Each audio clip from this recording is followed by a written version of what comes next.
Hello guys, welcome to Pakistani real reaction. तो कैसे हैं आप सब? मेरा नाम है मुदस्सिर। मैं हूं बशर। सो गाइस, आज की वीडियो का टाइटल है मालदीव को हुआ अपनी गलती का एहसास, भारत के एक्शन से घबराया, बोला सॉरी भारत।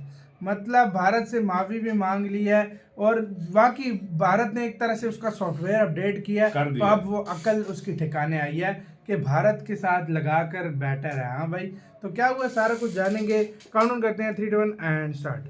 दोस्तों, मालदीव जो कि भारतीय सैनिकों को अपने देश से बाहर निकालने में तुला हुआ था, अब उसके लिए मुसीबत बढ़ रही है क्योंकि उसकी ये चाल अब उसी पर भारी पड़ रही है।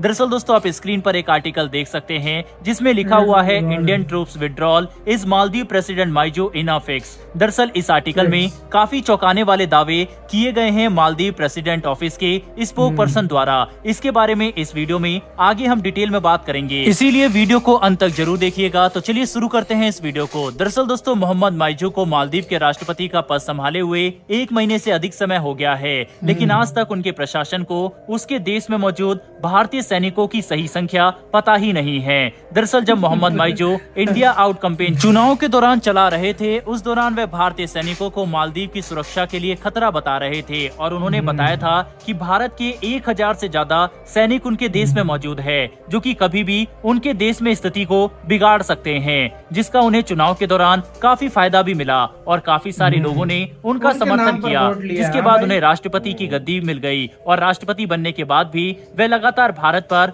आक्रामक रुख अपनाते दिखाई दिए। उन्होंने मालदीव की उस परंपरा को भी तोड़ा जिसके तहत मालदीव में जब कोई नया राष्ट्रपति बनता है तो वह पहले भारत का दौरा करने आता है, लेकिन उन्होंने ऐसा न करते हुए राष्ट्रपति बनने के बाद तुरंत तुर्की का दौरा किया और ये भारत को एक साफ इशारा था कि मालदीव भारत विरोधी देश चीन, तुर्की, पाकिस्तान इन देशों से अपने संबंध मजबूत करेगा और भारत के खिलाफ कदम उठाएगा, जैसा कि आगे हमें देखने को मिला। और मोहम्मद माइजो ने घोषणा कर दी कि भारत को अपने सैनिकों को हमारे देश से बाहर निकालना पड़ेगा। अब दोस्तों, ये सभी बातें आप जानते हैं और ये सब बातें पुरानी भी है, लेकिन यहाँ पर ट्विस्ट ये आया कि मालदीव के राष्ट्रपति कार्यालय को इस बात का पता ही नहीं था कि आखिर उनके देश में कितने भारतीय सैनिक हैं। वहीं जब मोहम्मद माइजो ने अपना कैंपेन चलाया था, तब उन्होंने कहा था कि भारत की 1000 से ज्यादा सैनिक जो उनके देश में है वे हमारी सुरक्षा के लिए खतरा है, लेकिन असल में 77 भारतीय सैनिक वहां पर मौजूद है और कई मीडिया रिपोर्ट में 70 सैनिकों का ही आंकड़ा दिया गया है। यानी कि अगर कुल मिलाकर भी देखा जाए तो 80 से ज्यादा अगर हम बढ़ा भी लें तो उससे ज्यादा सैनिक भारतीय मालदीव में नहीं है। लेकिन दोस्तों, अब राष्ट्रपति कार्यालय को इस बात का एहसास हो रहा है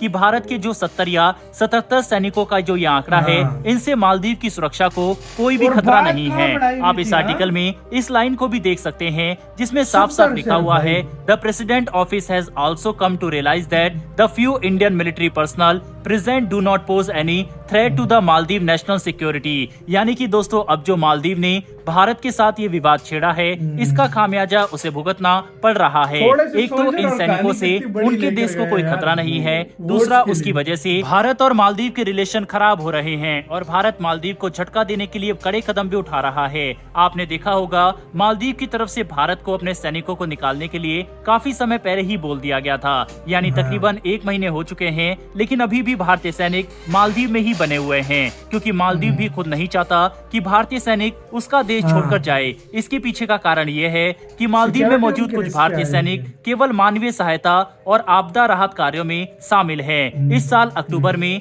एक मीडिया ब्रीफिंग के दौरान विदेश मंत्रालय के प्रवक्ता अरिंदम बागची ने कहा था कि मालदीव के साथ भारत का सहयोग साझा चुनौतियों और प्राथमिकताओं को संयुक्त रूप से संबोधित करने पर आधारित है। वहीं पर पिछले 5 सालों में इन भारतीय सैनिकों ने जो कि मालदीव में मौजूद है 500 से ज्यादा मालदीवियन लोगों की जान बचाई है। वहीं पर इन सैनिकों के अलावा इस समय 2 एडवांस ध्रुव हेलीकॉप्टर और एक भारत का डॉर्नियर विमान भी मालदीव में तैनात है।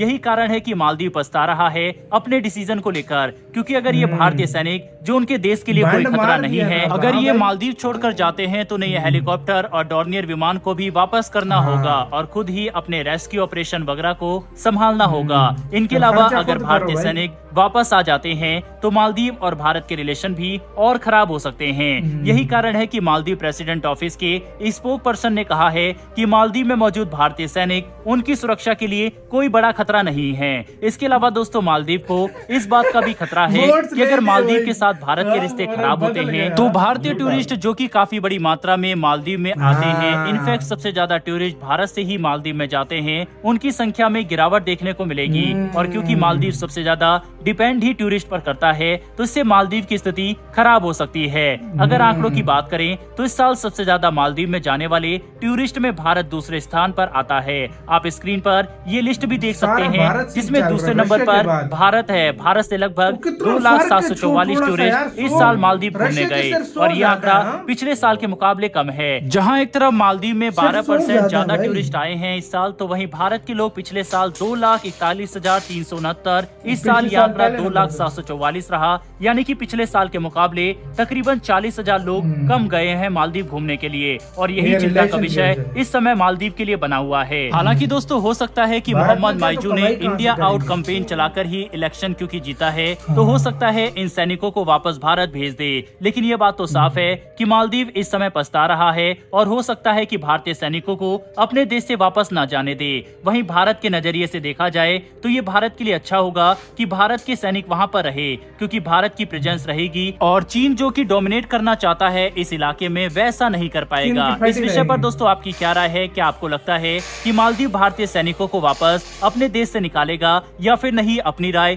कमेंट बॉक्स में लिखकर जरूर बताइएगा। साथ ही अगर आपको ये इन्फॉर्मेशन अब उसको उसकी पता अभी कहता है अभी कोई मसला नहीं है हमसे। जब इलेक्शन कैंपेन चला रहा था तब उसको मसला था यार। मैं हाँ भाई बोलूं, वोट शोट जीत के वहां हमको बम्बू दे दिया। मैं एक बात बोलूं, मोइजो ने भी उड़ता हुई थी। मोइजो ने सीरियसली उड़ता हुआ दिखा लिया। मोइजो ने जो उसको समझ देखो 1000 बोलता रहा। देखो यार हम सीधी बात करते हैं, बेशक सही लगे गलत, मोइजो ने उड़ता हुआ तीर लिया।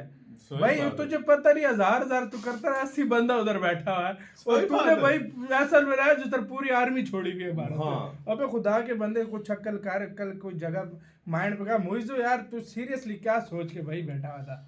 40,000 टूरिस्ट कम हो गए ट्रेड पे। अभी तक भारत पहले नंबर पे था, दूसरे पे अगर इसी तरह रहा तो तबाह हो जाएगा मोइजो। तो वही मैं कह रहा हूँ मालदीव को भी ले डूबेगा।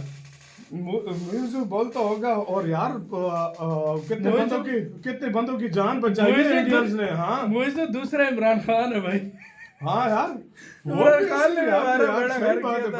इसी तरह भाई। तो यार ये देखो उनको ये भी चाहिए। देखो 80 बंदों से क्या होता है? तुम्हें क्या खतरा है 80 बंदों से? पहले ये बताओ मुझे। सही बात है। उसके बाद अगर ये 80 बंदे आए ना तो तुम्हारे हेलीकॉप्टर भी आएंगे, तुम्हारा ये सब कुछ आएगा। तुम्हारे 500 से ज्यादा लोग ये बचा चुके हैं। तुम्हारी दवाइयाँ और ये प्याज और सब्जी भी बंद हो जाएंगी। चाइना फिर चाइना को कहना देता रहे। फिर चाइना ने जिस वक्त अपने 1000 बंदे लेकर आया ना तो फिर मुल्क भूल जाओ अपना, भूल जाओ। फिर सीधी सी मैं बात कर रहा हूं। सही बात है, सही बात है। हाँ भाई फिर चाइना के आगे तो फिर भूल जाओ मुल्क को, भूल जाओ। भारत तो बड़े एक प्रोटोकॉल में रहता है, मतलब अपने जो उनके रूल्स है उनको फॉलो करके रहता है। चाइना ये चीज नहीं करेगा, नहीं करेगा। आपका कैसे कहना है? अपने कमेंट सेक्शन में अपना बहुत ज्यादा ख्याल रखिएगा। तो यार भाई